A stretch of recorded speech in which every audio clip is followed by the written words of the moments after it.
Being a student has this very clever way of making everyone around you speak in the future tense.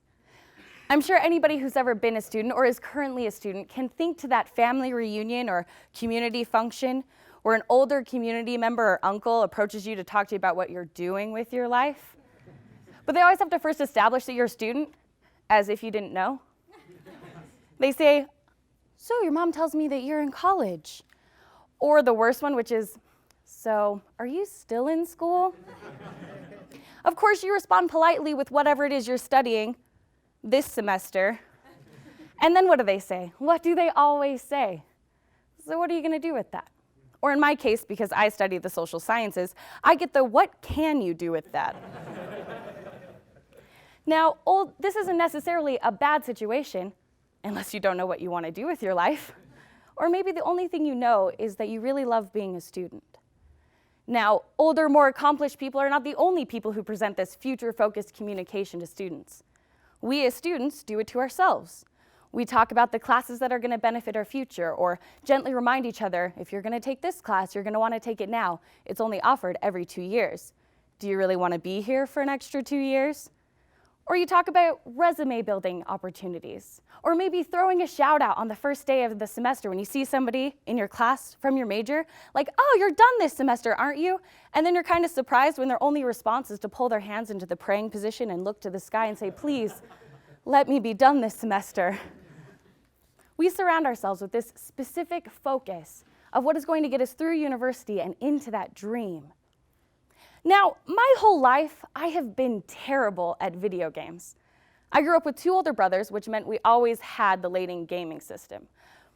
I could get by with some Mario, maybe a little bit of Mortal Kombat, but I was the worst at driving games. I had absolutely no sense of direction, and I couldn't keep that car on the track if I tried. Even when we would go as a family to the arcade and I'd play these games in the thing that actually looks like a car, I still couldn't keep it on the track.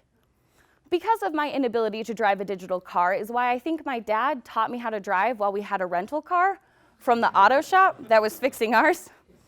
He took me out in this rental car, and he was going to teach me how to drive.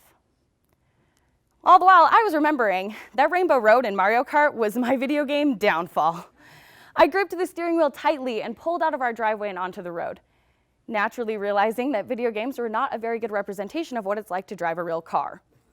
However, one thing was still true. I had absolutely no sense of direction. My dad had to tell me every turn we had to take to get where we were going, kind of like a nervous GPS system. Even though he was calm and collective on the outside, I'm sure that was a front for how terrified he really was. Later in our drive, he noticed that I was staring very intently at the road ahead of me, watching line by line as they whisk by, carefully concentrating to stay in between those lines. Then he said I needed to look around, that it was okay to look up from the road and see where I was. So I looked up, and then around, and then I noticed that we were at the top of a hill that looked over the entire valley I grew up in. It was from this point that I drove us all the way home without any directional help. It was important for me to see this concept so that I not only understood where I was, but where I was going. As a university student, it often feels like driving while only looking at the road ahead of us. We're always looking ahead to that dream of what we could become, all the while ignoring that we are currently becoming. In order for all of us to be here in university, we would have had to have first dreamt of being in university. Who you are now and who you are becoming is worthy of your dreams, or you wouldn't be here. I'm not saying that your dream of being a doctor or a teacher or whatever it is that drives you is not as important as the dream you're currently fulfilling as being a student. I'm just saying it's important to look up every once in a while to see where you are so you can better understand where you're going. Now, going back to that time in my life of learning how to drive, being a teenager is awkward, and I was no exception to this.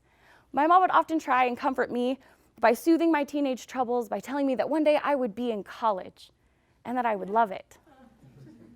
I don't know if this was motivated by the idea that college is a really good place for people to kind of grow into themselves, or if it was just motivated by the fact that college is a bigger place with more people, giving me more of an opportunity to find people just as awkward as I am. Either way, it was a little bit of both. But this was the first time in my life that I started to dream about being a university student. I'm sure everybody can remember their first day going to university. if your first day was anything like mine, you double-checked your backpack, secured it to your shoulders, checked the mirror twice, and had an entire printed out copy of your class schedule because you couldn't imagine anything more embarrassing than walking into the wrong classroom on the first day of school. Now, if you're having trouble picturing this, I can tell you I came across a picture of myself on that first day that my roommate Aubrey had taken of me, and with the way that my backpack was on my shoulders and this silly grin that I had across my face, I looked exactly like the Boy Scout from the Pixar movie Up. Identical. Now, amongst the nervous excitement I had in my stomach for my first day, I have to admit I was a little bit skeptical on whether or not I was going to love college as much as my mom said I would. But after just one day, I realized how great it was going to be a real-life university student. And yes, I found people who were just as awkward as I was. Now, if 19-year-old freshman Karlee could trip into a vortex and kind of just appear right here next to me on stage, she would definitely freak out at the sight of all of you. Understandably, but after some explaining and maybe some deep breathing exercises, I think she would be stunned to find out that after almost 4 years of college, I still have the same backpack.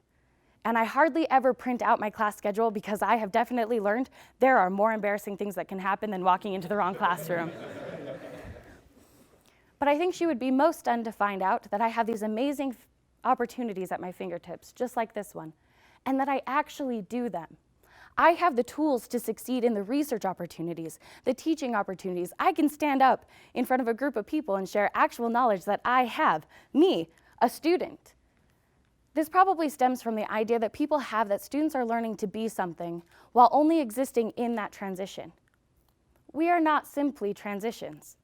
We are students, and students can do really amazing things. Somewhere between the first day of college and today, I have gathered enough knowledge to do some of the things I once believed I could only do after I had a degree. It is an atrocity that we belittle our time spent in education as just a step to that great career, while denouncing all of the cool things that are happening inside and outside of us every day. For example, I have the great opportunity of being the LGBT Advocate here at Weber State, which means I get to educate and promote awareness about the lesbian, gay, bisexual, and transgender community on a daily basis. And I not only educate and engage with students, but faculty members and professors. At a more fundamental level, I get to see students engaging with other students and professors of these big ideas that could change the face of our campus, impact our community, and potentially change nations. I think that's really cool. University is a hub for these engaging and learning and inspiring experiences. As a student and as the LGBT advocate, I'm often inspired by Martin Luther King Jr. And I came across this story that involves him in a book called Occupy Spirituality. And it's my favorite story to share about the impact that students can have. It's about a man named Howard Thurman. Howard Thurman brought the peaceful protesting ways of Gandhi back to America during the Civil Rights Movement. His book was right by Martin Luther King's side all 39 times he went to jail for protesting inequality. Howard Thurman attended the I Have a Dream speech at the Lincoln Memorial. And he said the most impacting part of that whole experience were not the speeches, were not the music, and it wasn't the critical mass of people who attended to show their support for equality. It wasn't even the powerful words of Martin Luther King himself in a speech that would be studied in all levels of education for years to come. No, for Howard Thurman, the most inspirational part of that was a young group of people representing student nonviolent organizations. He said these students were tuned into a spiritual dimension of what they were doing, even as what they were doing were defending the rights inherent in their citizenship, and that inspired him. Just as I am inspired by Martin Luther King's words, and Martin Luther King was inspired by the concepts of Howard Thurman was inspired by a group of students. Now, the civil rights movement isn't the only movement to have ever been impacted or refined or advanced by students. And even though I know this, I still catch myself driving along only looking at the road ahead of me, to those dreams. I dream of one day getting a doctorate's degree and becoming a therapist to benefit the transgender community. On a personal level, I dream of legally marrying my partner and starting a family someday. These are the things that drive me. But at the very least, those are still 5 to 6 years of education away from me. That is a very daunting reality. But when I look up, I see that I am taught by amazing professors. I am learning and doing more than I ever could have imagined, and that I have a fulfilling job that allows me to give others the opportunity to grow. And when I look around, I see other students doing their things. They're going to classes, they're doing their homework, they're balancing that social life and the learning, or they're in student leadership and they're impacting the things that we do on campus, or they're giving back to the community through volunteer work. It is amazing, the things that we do. As students, it is a thrilling and important experience in our lives, but we can only really see that if we look up from the road and see where we are. I think it's amazing that I come to campus with thousands of other students who have dreams just like I do, and we're all working for those dreams. However, a 2011 study done by the National Institute of Mental Health found that 30% of college students reported feeling so depressed it was difficult to function. Among the top reported reasons for this were feelings of isolation and feeling alone. It is as if we do not realize that we are among other dreamers on campus who are doing really cool things and struggling just like we are. Maybe it's because we can only see the road ahead of us and not the beautiful scenery. Now, I believe that we will all achieve those things that we have for after university because I believe in students. Because students can do really amazing things. Because who you are now is worthy of your dreams, and we're fulfilling those dreams every single day. Thanks.